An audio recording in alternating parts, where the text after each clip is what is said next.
मैं इस पे भगवान के भक्तों का नाम लिख रहा हूं कि देखें इस संसार में सबसे बड़ा भगवान का भक्त कौन है।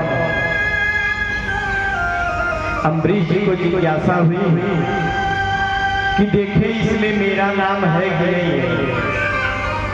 जब देखा तो उनका कहीं नाम नहीं था। तो अम्बरीश ने कहा ठीक है, मैं अभी उस योग्य नहीं हूं कि नारद जी के लिस्ट में मेरा नाम आ जाए।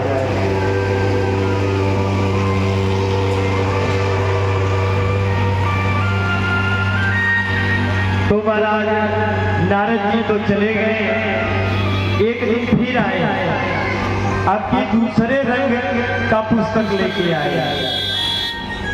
अम्बरीश जी ने कहा कि गुरुदेव अब इस अलग से डायरी में आप क्या लिख रहे हो। तो नारद जी ने कहा इसमें मैं उन भक्तों का नाम लिख रहा हूं जिनका भजन स्वयं भगवान करते हैं।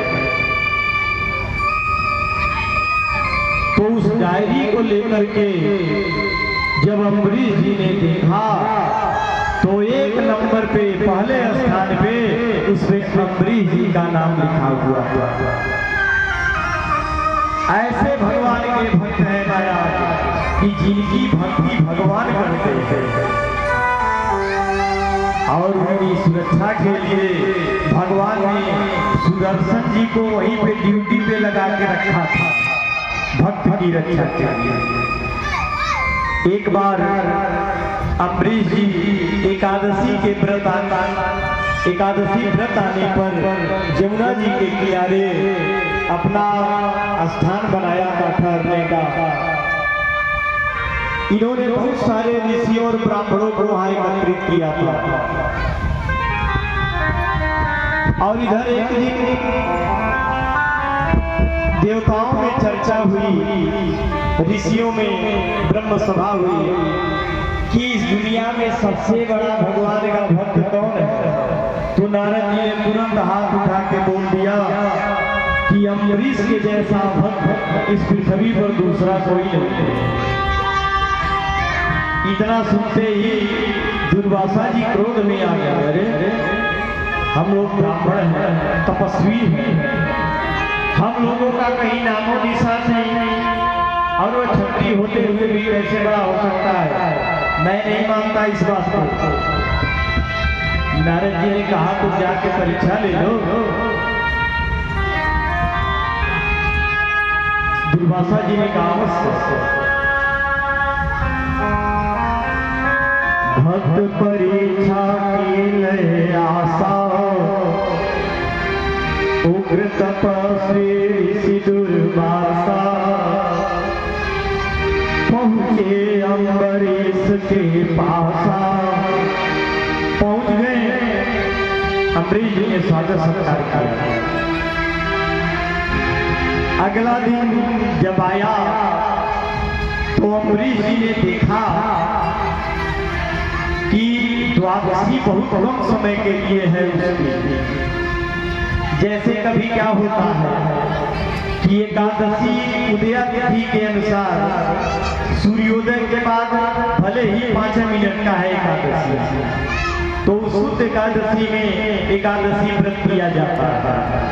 तो आज ही से एकादशी के बाद द्वादशी लग गई तो अगले दिन वह सूर्योदय के बाद ज्यादा समय के लिए वह तिथि नहीं रहती। तो अम्बरीश जी ने सभी संतों से, सभी ऋषियों से, सभी ब्राह्मणों से हाथ जोड़ करके निवेदन किया कि समय कम है, आप लोग जल्दी से स्नान आदि से निवृत्त होकर के पहले पारण कर लीजिए, तब मैं पारण करूंगा। दुर्वासा जी ने कहा अच्छा मौका है परीक्षा लेने की। उन्होंने कहा ऐसा है अभी मैं जमुना जी से स्नान करके आता हूँ फिर पारण होगा। अपने ऋषि मंडली को साथ में लेके जमुना जी में स्नान करने लगे।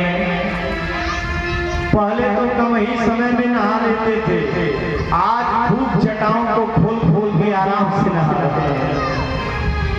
और इधर अम्बरीश जी ने देखा कि द्वादशी बीतती जा रही है, मेरा पारण नहीं हो पाएगा।